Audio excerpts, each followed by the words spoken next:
অন্যের জমি দখলে রেখেছেন কেন? জমি ছাড়ুন। ভুবন কাঁপানো এক হাসি হাসল মহিলাটি। জমি নিতে এসেছো? ক্রয়সূত্রে এই জমির মালিক এখন আমি। জমি ছাড়বেন কি না সেটা বলুন। ভয় দেখাচ্ছ আমাকে পচাকে? যাও বাড়ি ফিরে মায়ের কোলে ঘুমাও, জমি দিমু না। আর তেতে উঠল।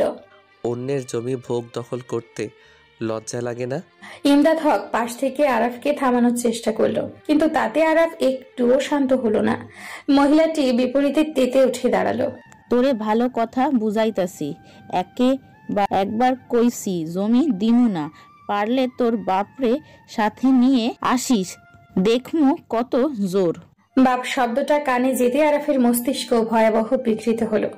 চোখ দুটো রাগের কারণে ফেটে যাচ্ছে, দাঁতে দাঁত চেপে বলল, অভদ্র মহিলা। আরাফের কথায় 14 বাটি দাঁত বের করে হাসলো মহিলাটি। চেতিস কিসের জন্য? বহু অল্প বয়সের কুমারী মাইয়া আছে, কয়েক রাত কাটাই যা, কিন্তু জমির কথা ভুইল্লা যা, জমি পাইবি না। ইমদাদ হক এবার বলে উঠলেন, মুখ সামলে কথা বলুন। আপনার সামনে কয়েকজন পুলিশ লোক দাঁড়িয়ে আছে, তাদের সামনে দাঁড়িয়ে এই কথাগুলো বলতে আপনার বুক কাঁপছে না? যে কোনো সময় আপনাকে অ্যারেস্ট করবে তারা। মহিলাটি চোখ বড় বড় করে ভয় পাওয়ার নাটক করে বলল, ওরে বাবা, পুলিশ! আমারে কি করবি তোরা? কর, জেলে নিবি, নে দেখি কত ক্ষমতা তোদের। নেহাত আপনাদের বিরুদ্ধে কোনো প্রমাণ এখনো আমাদের হাতে নেই, থাকলে এত কথা বলার সময় আপনাকে দেওয়া হতো না। মহিলাটি তীর্যক চোখে তাকালো আরাফের দিকে।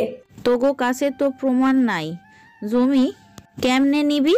রাগে আরাফ নিজের হাত শক্ত করলো। রাগে তার মাথা ফেটে যাচ্ছে। মহিলা মানুষ বলে বেঁচে গেল, তা না হলে এই মুখ দিয়ে বের হওয়া অশুদ্ধ কথাগুলোর বিপরীতে মুখ থেতলে দিত। আগামী 72 ঘন্টা সময় দিচ্ছি। এই 3 দিনের মধ্যে জমি না ছাড়লে শেষটা আমি দেখে নিব। আরাফ চোখ দিয়ে ইশারা করলো ইমদাদ হককে। ঝড়ের গতিতে পা ফেলে চলে গেল তারা। রাত 1টা, আরাফ এখনো বাড়িতে আসেনি। চিন্তা করতে করতে সানায়ার এবার বেজায় রকমের রাগ হলো। সে কেন আরাফের জন্য চিন্তা করছে? বাড়িতে এলো নাকি গেল তাতে তার কি? তার তো কিছু না। তাহলে কেন সে চিন্তা করছে? ফালতু চিন্তা করার কোনো মানেই হয় না। এর থেকে ভালো কানে ইয়ারফোন গুজে গান শোনা। কিন্তু মন তা শুনছে না। মন তো নিজের গতিতে চলে। মন বলছে, সানায়া তুই টেনশন কর, বেশি বেশি টেনশন কর। আরাফ এখনো কেন এলো না? টেনশন করতে করতে ঘুরে পড়, বেহুশ হ, মরে যা, তারপরও টেনশন করতেই থাক। ধুর, ঘোড়ার ডিম ভালো লাগে না। দেখেছেন কখনো ঘোড়ার ডিম? পেছন থেকে আরাফ বলল কথাটা। সানায়া ঘাড় কাত করে তাকালো তার দিকে। কখন এলেন? এই তো মাত্র। কিভাবে এলেন? হেঁটে। তা বলিনি, বলেছি সদর দরজা তো দেয়া ছিল, কিভাবে এলেন? আমায়াকে ফোন করেছিলাম, আমায়া দরজা খুলে দিয়েছে। ও আচ্ছা, এত রাতে কোথায় ছিলেন? আরাফ হাতের ঘড়ি টেবিলে রাখতে রাখতে তাকালো সানায়ার দিকে।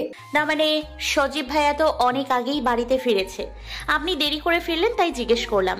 কিছু সময় থেমে আবারও বলল, আমি কিন্তু মোটেও নিজেকে সাংসারিক হিসেবে প্রমাণ করছি না, এতটুকু কথা জিজ্ঞেস করা যেতেই পারে। আরাফ কিছুটা হাসলো, বলল, আপনার পায়ের ব্যথার কি অবস্থা? কমেছে নাকি বেড়েছে? সানায়ার রাগ হলো। সকালে দেখে গেল অথচ একবারও তখন জিজ্ঞেস করেনি। এখন এসেছে পায়ে ব্যথার খবর নিতে। কি হলো, কথা বলছেন না কেন? পা ভেঙে গেলে আপনি খুব খুশি হতেন তাই না? আরাফ টাওয়াল হাতে ওয়াশরুমের দিকে যেতে যেতে বলল, না, বরং আরো অসুবিধা হতো।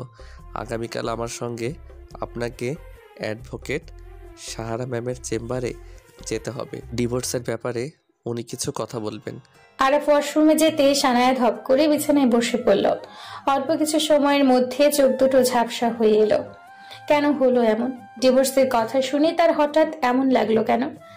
সেই তো নিজে ডিভোর্স নিয়ে তাড়াহুড়ো করছিল, এখন এমন অস্বস্তি কেন হচ্ছে তার? মিনিট 10 পর আরাফ দেখতে পেল সানায়া নীরব ভঙ্গিতে বসে আছে। আজ না আপনার বোনের আসার কথা ছিল, আসেনি?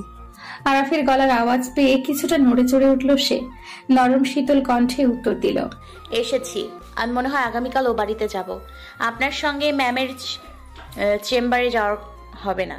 আরাফ সোফায় বসলো, এক গ্লাস পানি হাতে তুলে তাকালো সানায়ার দিকে। কাল সকালে একবার ও বাড়িতে যাওয়ার আগেই আপনাকে আমার সঙ্গে যেতে হবে।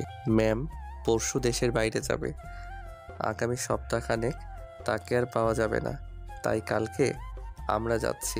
সানায়া এবার তাকালো আরাফের দিকে, ঢকঢক করে পানি গিলছে। লোকটার ঘাটটার আমি খাওয়া যায়, তবে গেলা যায় না। মন কিছুতেই আমাকে যেতে দিচ্ছে না। আমি কিভাবে যাব? আমার মন কিছুতেই সায় না দিলে সে কাজ আবার করতে ইচ্ছে করে না। আরাফ পানি শেষ করে গ্লাস যথা জায়গায় রেখে দিল। চোখ পড়ল সানায়ার দিকে, মেয়েটা তার দিকেই তাকিয়ে আছে। এভাবে তাকিয়ে আছেন কেন? খেয়েছেন? না। আমার জন্য অপেক্ষা করছিলেন? আজব মানুষ, আপনার জন্য কেন না খেয়ে বসে থাকতে যাব? আপনি যেভাবে নিজেকে সংসারী প্রমাণ করছেন, তাই আর কি জিজ্ঞেস করলাম। আমার খিদে নেই, তাই খাইনি। আপনি খেয়ে আসুন। না, ইচ্ছে করছে না। একা নিচে যাও, খাবার গরম করো, ইত্যাদি ইত্যাদি। তার থেকে না খাওয়া বেটার। আপনি তো দেখছি ভীষণ অলস।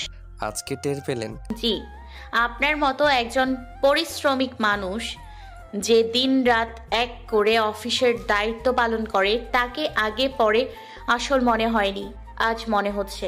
আরাফ সোফায় আটশোয়া হয়ে চোখ বন্ধ করলো, বলল, তাহলে আপনি ভুল জেনেছেন এতদিন। আমি আসলে অলস একটা মানুষ। আমার পার্সোনাল লাইফে আমি অলস। নিজের লাইফ নিয়ে আমি বিরক্ত। বিরক্ত কি জন্য? কোন কারণে? বাদ দিন, ঘুমিয়ে পড়ুন। আমার জীবনের অতীত আমি আপনাকে বিস্তারিতভাবে বললাম, আর আপনি আপনার জীবন নিয়ে কি কারণে বিরক্ত সেইটুকু বলতে পারছেন না। আরাফ শোয়া থেকে উঠে বসলো। নিজের মধ্যে এক অস্থিরতা কাজ করছে। আজ সেই দিন, যেদিনে তাকে অপমান করে চলে গিয়েছিল আরশি। জীবনের কত শত তারিখ সে ভুলে গিয়েছে, কিন্তু বছর ঘুরে এই দিনটা আসলেই তার ভেতরটা জ্বলে পড়ে যায়। সেই দিনের চিত্র তার চোখের সামনে ফুটে ওঠে। নিজের ভেতরটা হাহাকার করে ওঠে। চোখ বন্ধ করে নিজেকে শান্ত করে সানায়ের উদ্দেশ্যে বলল, আজ আমি আপনাকে আমার জীবনের বিস্তারিত বলবো। রাত শেষ হয়ে যেতে পারে। শুনবেন সেই গল্প? শুনবো। ঠিক আছে, আপনি বসুন, আমি 2 কাপ চা নিয়ে আসি। জীবনের বিষাদময় গল্প গরম ধোয়া ওঠা চা খেতে খেতে বলবো। আজ 13ই অক্টোবর। বছরের 365টা দিনের মধ্যে এই দিনটা আমার কাছে বিষাক্ত একটা দিন। মৃত্যুর আগের দিন অবধি এই দিনটির চিত্র আমার চোখের সামনে ভেসে উঠবে। আমি হাজার চেয়েও এই দিনটির কথা ভুলতে পারি না। কোনো না কোনোভাবে মনে পড়বেই। কি হয়েছিল সেদিন? এই পৃথিবীতে শুধু ছেলেরা মেয়েদের সাথে বিশ্বাসঘাতকতা করে না, মেয়েদের নামের সাথেও বিশ্বাসঘাতকতা শব্দটা যায়। জীবনে একজনকে খুব ভালোবেসেছিলাম, নিজের জীবনটাকে তার সঙ্গে বাঁধতে চেয়েছিলাম, কিন্তু আমি তা পারিনি। 2.5 বছরের প্রেমকে 2.5 মিনিটে ভেঙে দিয়ে চলে গেছিল। সেই সাথে ভেঙে দিয়ে গিয়েছিল আমার শক্ত মনটাকে। কেন ভেঙেছিল? আরাফ হাসলো, বলল, আমি বেকার ছিলাম, তার পরিবার আমাকে মেনে নিবে না, এটাই কারণ। সে বুঝি এখন খুব ভালো আছে, সুখে আছে? ডিভোর্স হয়েছে, তার হাজবেন্ডের সঙ্গে বিদেশে থাকতো। ডিভোর্সের পর বাংলাদেশে এসেছে। আমার অফিসে এখন ছোট একটা পোস্টে চাকরি করছে। কি? কিছুটা চেঁচিয়ে উঠল সানায়া। কি হলো? এক্সের বাংলা জানেন? প্রাক্তন। না, হয়নি। হাত উঁচু করে ইশারায় দেখালো সাপ। এক্স মানে বিষাক্ত সাপ, কাল নাগিনী। তাকে আপনি অফিসে চাকরি দিয়েছেন? আরাফ ছোট্ট করে উত্তর দিল, হ্যাঁ। আমি আপনাকে বুদ্ধিমান ভাবতাম, আপনি তো দেখছি আসলেই একটা বলদ। আরাফ চোখ বড় বড় করে তাকালো। কি বললেন? বলদ বলেছি। শুনুন, আজকে আপনাকে একটা কথা বলি। যোগাযোগের পিপাসায় মারা যাবেন, কিন্তু অপমানিত হওয়া জায়গায় কখনো ফিরে যাবে না। বেঈমান বিশ্বাসঘাতককে জীবনে ফের সুযোগ দেবেন না, এরা সাপের থেকে বিষধর। আরাফ মজা করে বলল, তাহলে কি আপনিও সাপ, মানে বিষধর সাপ? সানায়া তাকালো আরাফের দিকে, নিচু স্বরে বলল, আমি নিজেই তো প্রতারিত হয়েছি। আমি যদি বিষধর সাপ হতাম তাহলে প্রতারিত না হয়ে প্রতারণা করতাম। সানায়া কোনো অজুহাত দিয়ে অ্যাডভোকেট সাহারা ম্যামের চেম্বারে আসা বন্ধ করতে পারেনি।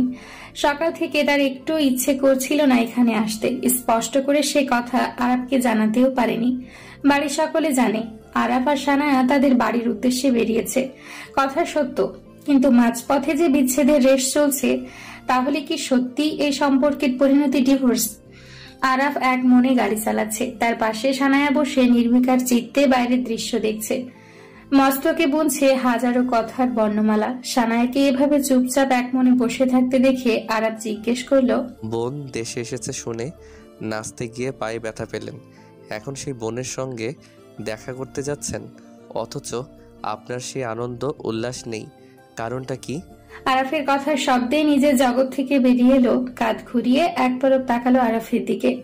তার একটা কথাও এখন বলতে ইচ্ছে করছে না। বিরক্ত হয়ে ছোট্ট করে উত্তর দিল, স্নিগ্ধ সকাল দেখছি, বিরক্ত করবেন না।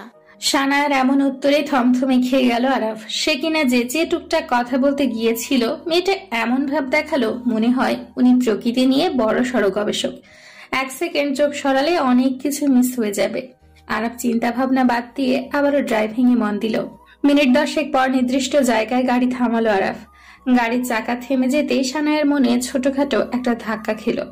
সেই কাঙ্ক্ষিত জায়গায় তারা চলে এসেছে। আরাফ ইশারায় তাকে গাড়ি থেকে নামতে বলল। একতলা বিশিষ্ট একটা বিল্ডিং। এটা চেম্বার নাকি বসবাসের জন্য একটি বাড়ি তার ঠিক করে বুঝতে পারছে না সানায়া। কোথাও কোনো সাইনবোর্ড দেখতে পেল না। চোখ পড়ল বাড়িটির সদর দরজার দিকে। সেখানে ছোট্ট একটা নির্দিষ্ট জায়গায় খোদাই করে লেখা, অ্যাডভোকেট সাহারা সুলতানা। এত সময় পর সে বুঝলো এটা সাহারা সুলতানার নিজস্ব বাড়ি প্লাস চেম্বার। পাজুগল স্থির করে সেখানেই দাঁড়িয়ে আছে সে। আরাফ গাড়ি কিছুটা সামনে এগিয়ে রেখে সানায়ার উদ্দেশ্যে বলল, চলুন। আরাফ সামনে, সানায়া তার পেছনে পেছনে হেঁটে সদর দরজা বরাবর দাঁড়ালো। আরাফ কলিং বেল দেওয়ার প্রায় মিনিট খানিক পর একজন মধ্যবয়স্ক ভদ্রমহিলা এসে দরজা খুলে সালাম দিলেন। আসসালামু আলাইকুম। ওয়ালাইকুম আসসালাম। ম্যাম বাড়িতে আছেন? জি। ম্যাম যদি ফ্রি থাকে বলবেন আরাফ এসেছে, ম্যাম আমাদের আসতে বলেছিলেন।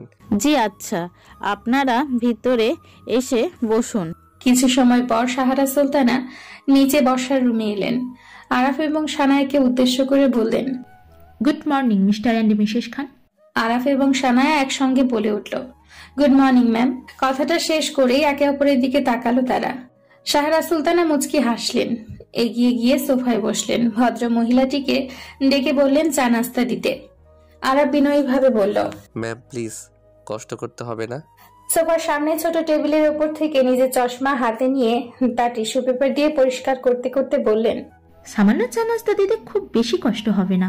আর তাছাড়া তোমরা আজ প্রথম আমার বাড়িতে এসেছো, একসঙ্গে না হয় চাই খেলে। আরাফের দিকে তাকিয়ে জিজ্ঞেস করলেন, তাহলে শেষমেশ কি সিদ্ধান্ত নিলে? ডিভোর্স? আরাফ ছোট্ট করে উত্তর দিল। জি। সানাইকে চুপচাপ বসে থাকতে দেখে বলল, মিসেস খান আপনার সিদ্ধান্ত কি এক? সানায়া নরম চোখ করে চাইল সাহারা সুলতানার দিকে। কি বলবে সে? যা বলার তা তো আরাফ বলেছে, সে এখন কি বলবে? মনে এক বুক সমান সংশয় নিয়ে বলল, হ্যাঁ। সানায়ার এই ছোট্ট মুখ করে বলা হ্যাঁ শব্দটা ঠিক হজম করতে পারলেন না সাহারা সুলতানা। তার এত বছরের অভিজ্ঞতা বলছে এই মেয়েটি তার মনের সঙ্গে যুদ্ধ করে এতটুকু উত্তর দিল। এটা তার নিজের বলা কথা হলেও একদমই মনের কথা নয়। উনি কিছু সময় তাকিয়ে থেকে আবারও জিজ্ঞেস করলেন, তুমি ডিভোর্স চাচ্ছ তাহলে? তৎক্ষণাৎ চোখের দৃষ্টি আবারও তুলে তাকালো সানায়া। এক প্রশ্ন দুবার করার মানে তার কাছে এই মুহূর্তে এর উত্তর দেওয়া কঠিন বিষয়। মাথা নিচু করে উত্তর দিল, জি।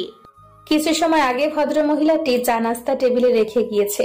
নিজের চোখে চশমা ডান হাতে ঠিক করে দম্পতির উদ্দেশ্যে বলল, চা নাও, চা খেতে খেতে বাকি কথা বলা যাবে। আজ সকাল থেকে আরাফের ফোনে কয়েকবার ফোন দিয়েছে আরশি, মেসেজও দিয়েছে কতগুলো। আরাফ সেগুলো ইগনোর করেছে। আর সে তার সীমা পেরিয়ে যাচ্ছে। অফিসে চাকরি দিয়েছে মানে এই নয় মালিকের ফোনে সময়ে অসময়ে মেসেজ কল দিতে থাকবে। আজ অফিসে গিয়ে একটা বিহিত সে করবে বলে মনে মনে ঠিক করে নিল আরাফ। চা খেতে খেতে কথা বলার সময় হঠাৎ তড়িৎ বেগে ফোন বেজে উঠল আরাফের। দ্রুত হাতে ফোন বের করে ভ্রুযুগল ভাঁজ করে তাকালো। আবারও আরশির কল। না, এভাবে হবে না। ফোন রিসিভ করে কয়েকটা কঠিন কথা না শোনালে আর হচ্ছে না। সামনে সাহারা সুলতানার দিকে তাকিয়ে স্বভাবসুলভ বলল, এক্সকিউজ মি ম্যাম, অফিসের একটা জরুরি কল। ইটস ওকে, তুমি যাও, কথা বলে এসো। আরাফ দ্রুত পায়ে হেঁটে বাইরের দিকে এগোলো। আরাফ যেতে সাহারা সুলতানা পূর্ণ দৃষ্টি রাখলো সানায়ার দিকে। মেয়েটা কেমন জবুথুবু হয়ে মাথা নিচু করে বসে আছে।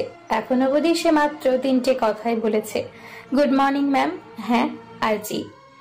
আর এর বাইরে একটি কথাও মেয়েটি বলেনি। মেয়েটা কি আসলেই এত চুপচাপ, নাকি আজকে একটু বেশি চুপচাপ?